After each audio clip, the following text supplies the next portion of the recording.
अस्सलाम वालेकुम, नमस्ते, सत श्री अकाल। मैं हूँ तारिक नाज़ी, मेरे साथ मौजूद हैं शुएब रज़ा और हम दोनों के साथ मौजूद हैं अस्सलाम वालेकुम नहीं नमस्ते। अस्सलाम वालेकुम, नमस्ते, सत श्री अकाल। कैसे हैं आप सब? उम्मीद करती हूँ खैरियत से होंगे, खुश होंगे, खुश रहा करें, माँ बाप का ख्याल रखें और अपना भी। हम चलते हैं वीडियो की तरफ। तो स्टार्ट करते हैं वीडियो को, फिर करते हैं गप्पू शप्पू। तो दोस्तों, वीडियो का टाइटल है पता नहीं क्या है, मुझे तो धुंधला धुंधला सा दिख रहा है। Bankrupt Pakistan launches launch military operation. Pakistan bankrupt है और लॉन्च कर रहे हैं मिलिट्री ऑपरेशन, तो शायद ये कहना चाह रहे हैं। तो स्टार्ट करते वीडियो को, देखते हैं इसमें क्या है। प्रशांत दमन जी की वीडियो है, बहुत कमाल का समझाते हैं, टीचर हैं। नमस्कार नहीं, welcome you all to study IQ. मैं हूं प्रशांत धवन। नाउ हाल ही में एक बहुत ही बड़ी डेवलपमेंट हुई है पाकिस्तान में। पाकिस्तान ने एक मिलिट्री ऑपरेशन लॉन्च कर दिया है आतंकवाद को खत्म करने के लिए। नाउ आप में से कई लोग कहोगे ये ऐसे ये करते रहते हैं ये लोग, बट नहीं, इस पर्टिकुलर केस में मैं कहूंगा पाकिस्तान काफी सीरियस अपीयर हो रहा है।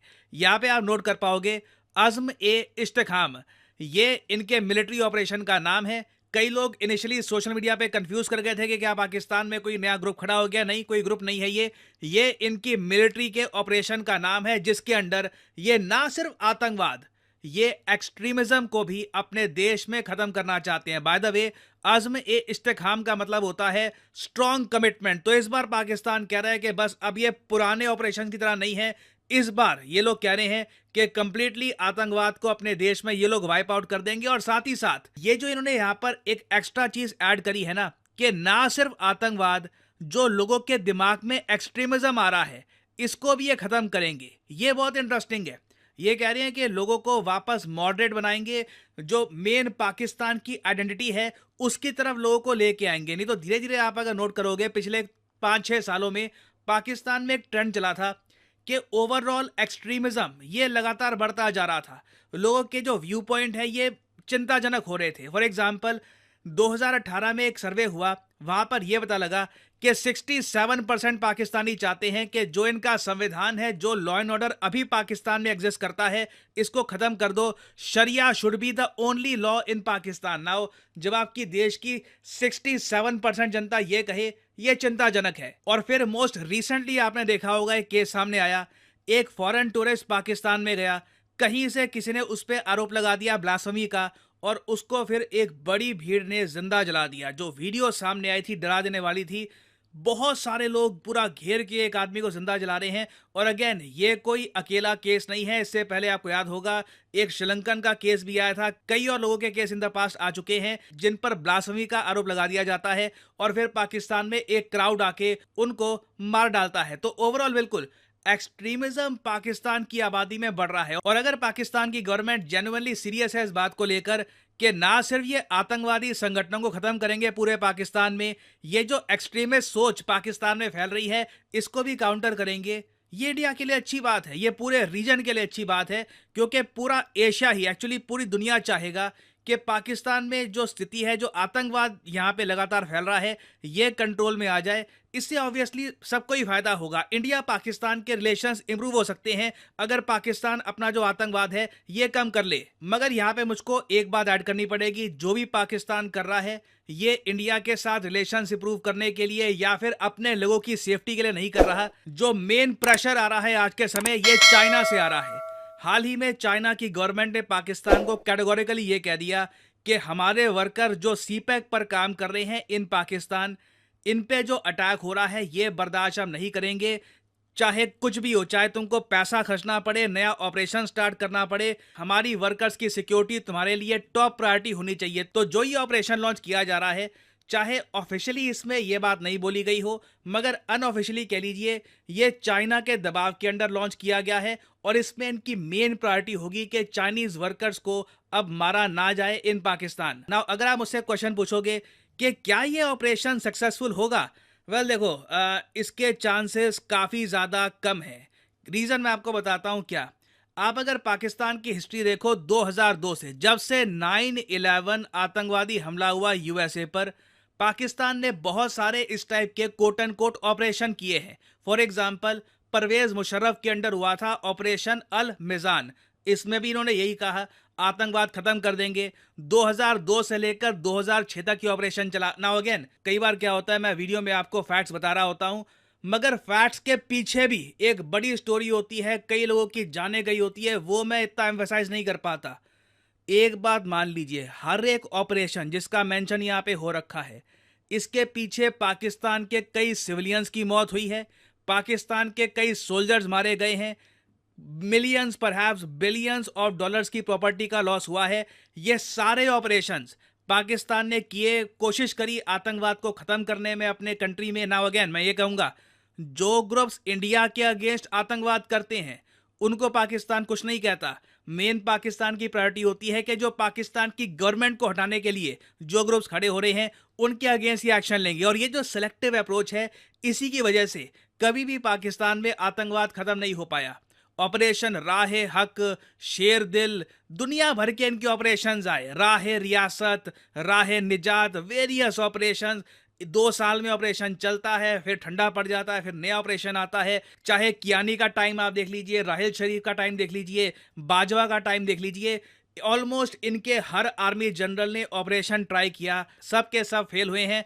और अब देखिए पाकिस्तान के जो नंबर वन जो आर्मी जनरल हैं, आसिम मुनीर, इनके अंडर ये अज़्म ए इश्क़ताम जो इनका ये मिलिट्री ऑपरेशन है, ये स्टार्ट कर रहे हैं। और चांसेस हैं कि देखो 2-3 सालों तक ना हमारे सामने फुटेजेस आएंगी कि पाकिस्तान के टैंक्स हैं, ये कहीं पर बॉम्बिंग कर रहे हैं, कुछ मिलिटेंट्स के अगेंस्ट पाकिस्तान की मिलिट्री कुछ कर रही है। विजुअल्स आएंगे, पाकिस्तान की मिलिट्री प्रोपेगेंडा फैलाएगी कि इन्होंने बहुत कुछ किया है, पाकिस्तान के कई सोल्जर्स मारे गए आतंकवादियों से लड़ते टाइम। और हो सकता है कि चाइना भी ऑफिशियली पाकिस्तान की तारीफ करे कि देखो पाकिस्तान बहुत अच्छा काम कर रहा है आतंकवाद को हटाने में।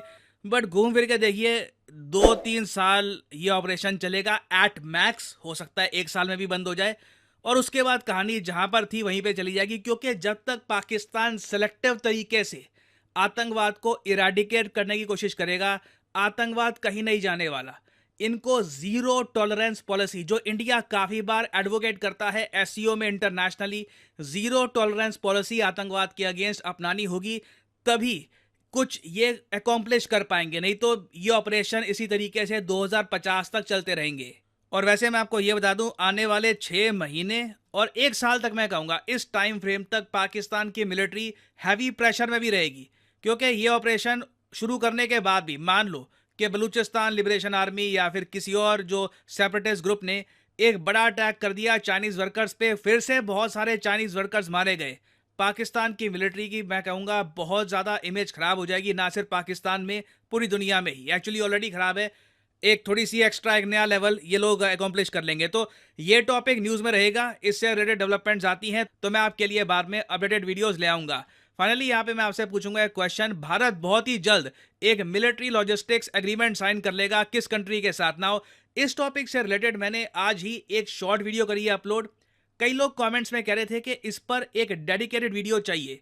वेल, अगर आप जेन्युइनली एक डेडिकेटेड वीडियो चाहते हैं तो मेंशन करिएगा in the comment section below, क्योंकि वैसे ये बहुत ज़्यादा इंटरेस्टिंग टॉपिक है। कितने साल का ये लॉजिस्टिक्स एग्रीमेंट होगा, इसका इम्पैक्ट कहाँ होगा, it's very interesting to know. तो यहाँ पे आपको वैसे बताना है अभी के लिए एमसीक्यू में कि इंडिया किस कंट्री के साथ ये मिलिट्री लॉजिस्टिक्स एग्रीमेंट साइन करने वाला है। ये है यहाँ पे आपकी options, China, Canada, Russia, north Korea. इस टॉपिक से रिलेटेड मैं एक पूरी शॉर्ट वीडियो कर चुका हूँ अपलोड, कुछ ही घंटों पहले आई थी। बहुत सारे इस पे आर्टिकल भी पब्लिश हो रहे हैं। इजी क्वेश्चन है, कमेंट सेक्शन में करिए उत्तर। वैसे जो लोग सही आंसर देंगे उनकी कमेंट को मैं हार्ट दे दूंगा ताकि बाकी लोग समझ पाएं कि सही आंसर क्या है। जी जनाब, अच्छा काफ़ी ऑपरेशन हुए हैं। हाँ, हमारे एक राहिल शरीफ जब जनरल थे उस टाइम पे शुरू हुए थे, उसमें मुझे वो दौर से ज़्यादा याद है। उससे पहले भी हुए तो ये आज मुझे पता चल रहा है। ज़रब अज़ब और था ज़रब सफ़ेद, अपना रोहे सफ़ेद, रोहू सफ़ेद, और उसके अलावा भी था रद्दुल फसाद, और अब जो है अज़्म इस्तेकाम। अज़्म के मायने उर्दू में होते हैं इरादे के, अज़्म यानी एक इरादा, और इस्तेकाम का मतलब होता है मजबूती। तो अज़्म इस्तेकाम का पूरा मतलब क्या निकला, क्या मतलब निकला? मजबूती से जो भी काम हो, इरादा, मजबूत इरादे। खैर बहरहाल ये सही बात है, इन्होंने बिल्कुल सही कहा कि जब तक हम ओवरऑल जहाँ हमारे सियासी मफादात हैं वहाँ पे हम ऑपरेशन करते हुए हम डरते हैं, जहाँ पर पाकिस्तान में हमारी सियासत में कई मौलाना, कई ऐसी सियासी पार्टियां हैं जिनके अस्करी विंग्स हैं, जिनके बाकायदा टेररिज्म के हवाले से उनकी बाकायदा पूरी फ़ौजें बनी हुई हैं। जब भी कोई ऐसे मसले मसाइल होते हैं तो हुकूमत को कहीं ना कहीं ब्लैकमेल भी करते हैं, कहीं ना कहीं बम ब्लास्ट और फायरिंग ये चीज़ें भी होती हैं। तो मुझे ऐसा लगता है कि हमारे यहाँ जो गवर्नमेंट बनी हुई है वो डामाडोल वाली गवर्नमेंट है। 4 कुर्सियाँ हैं ना, 4 कुर्सी के 4 पाए हैं, तो कहीं ना कहीं एक एक्सट्रीमिस्ट वाला पाया भी है। तो मैं समझता हूँ कि हमारी गवर्नमेंट या हमारी आर्मी जो है वो प्रॉपर एक बड़ा झाड़ू नहीं लगा सकते। क्यों? कहीं ना कहीं किसी न किसी के साथ मफादात जुड़े हैं। दूसरी चीज़ ये है कि ये 100% होने वाला है कि जैसे ही ऑपरेशन होगा तो कहीं ना कहीं जो बलूचिस्तान के जो तहरीक अलहदगी पसंद लोग हैं उन्होंने जवाबी कार्रवाई करनी है। उन्होंने कहीं ना कहीं चाइना के हवाले से कई दफ़ा वीडियोज़ आई हैं कि 2, 4, 5 ऐसे बड़े हमले हुए हैं। एक कराची यूनिवर्सिटी में एक खातून ने अपने आप को उड़ा दिया था, हाईएक्स के साथ, ठीक है, अपने आप को उड़ा दिया था। तो वो चाइनीज़ थे उस गाड़ी में, और वो बलोच बताई जाती है, बलोच औरत थी, बलोच खातून थी। फिर उसकी वीडियोस भी वायरल हुई हैं कि वो अपने शोहर की बाजियाबी के लिए रोध हो रही थी, ये जो लापता अफराद होते हैं। खैर बहरहाल हम सबकी ख्वाहिश है कि पाकिस्तान में अमन हो, पाकिस्तान से ये जो दहशतगर्दी है ये ख़त्म हो, सही बात। और पाकिस्तान यूँ समझ लो कि कहीं पर भी कुछ भी हो सकता है। अक्सर मैं सोचता हूँ, मिसाल के तौर पे थोड़ा सा इंसानी जहनियत को आप समझना।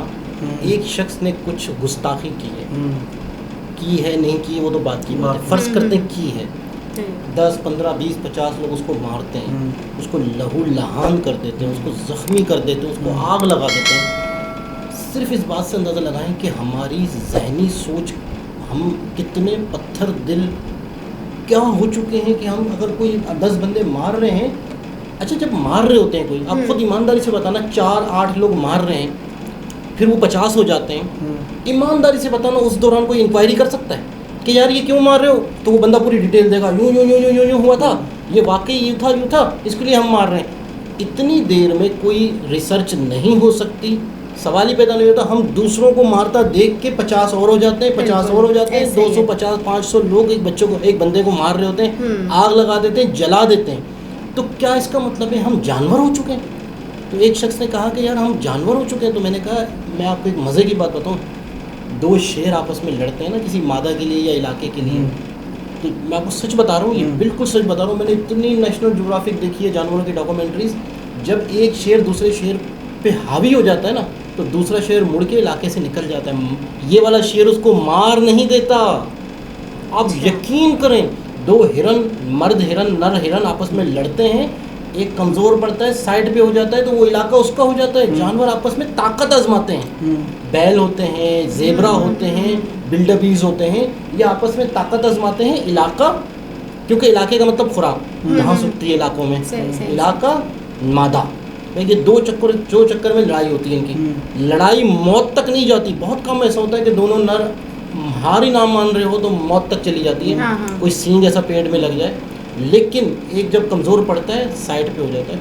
तो मैंने ये चीज़ सोची कि यार एक जानवर भी दूसरे जानवर को जान से नहीं मार रहा, वो भी एहसास कर रहे हैं उसका थोड़ा। तो हम कहाँ पहुँच चुके हैं कि अगर एक शख्स ने कोई कुरान की आयत जला दी या यूँ कर दिया, एक्सट्रीमिज़म हमारे अंदर इतना भर चुका है कि हम, मुझे ऐसा लगता है, बाखुदा मुझे ऐसा लगता है कि हम जानवरों से भी आगे न चले गए। एहसास तो ख़त्म ही हो गया है ना, बिल्कुल भी एहसास नहीं है इंसान के अंदर, भाई का नहीं है, माँ बाप का एहसास नहीं। एक बंदा लेटा हुआ है, आप उसको पत्थरों से मार दोगे, जान से मार दोगे, ईंटें मार के उसको नहीं मार। एहसास डंडों से बकायदा लड़कों को मारा है। मैं हमने पहले भी वीडियो देखी थी, 2 जवान लड़के डंडों से मारे, सियालकोट में हुआ, ये श्रीलंकन के साथ हुआ, बड़े वाक़ियात हैं। बहुत ज़्यादा कैसे पॉसिबल है यार? मतलब इंसान यहाँ तक जाता है, इतना बड़ा दिल आ कैसे जाता है कि यार इतना सख्त दिल, इतना बड़ा नहीं, इतना सख्त, इतना मतलब पत्थर दिल कि यार इसको मार डालो। मतलब हमारे जहनों में ये बहुत ख़तरनाक चीज़ है।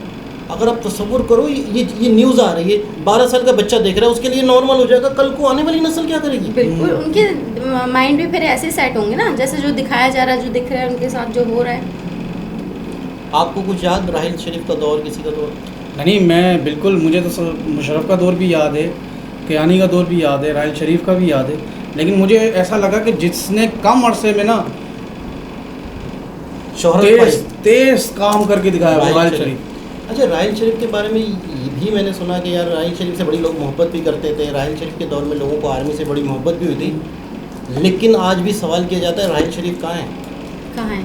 मतलब जो आपके रिटायर होते हैं ना आर्मी के लोग, वो तो बाहर ही हैं। जो रिटायर होते हैं वो उस मुल्क के इदारों को संभालते हैं। मिसाल के तौर पे स्पार्को है, या मिसाल के तौर पे कोई ऐसे मिलिट्री के इदारे हैं, या कोई ना कोई वो DHS में जो हैं लोग सर्विस देते हैं सिक्योरिटी। लेकिन हमारे जितने भी जनरल हैं वो सब मुल्क से बाहर हैं। बाहर चले गए ना, अपनी पूरी फैमिली को लेके वो चले गए यहाँ से।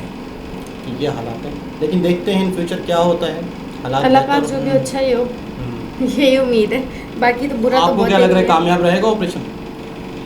यार होना तो चाहिए, अगर बिल्कुल किसी भी मतलब से पाक हो कि या हम ये नहीं करें कि यार ये वाली तुम्हारी पॉलिटिकल पार्टी इसमें मुलविस है तो पीछे हो जाओ, इनको छोड़ दो, हमने बलोचों को पकड़ लेना है।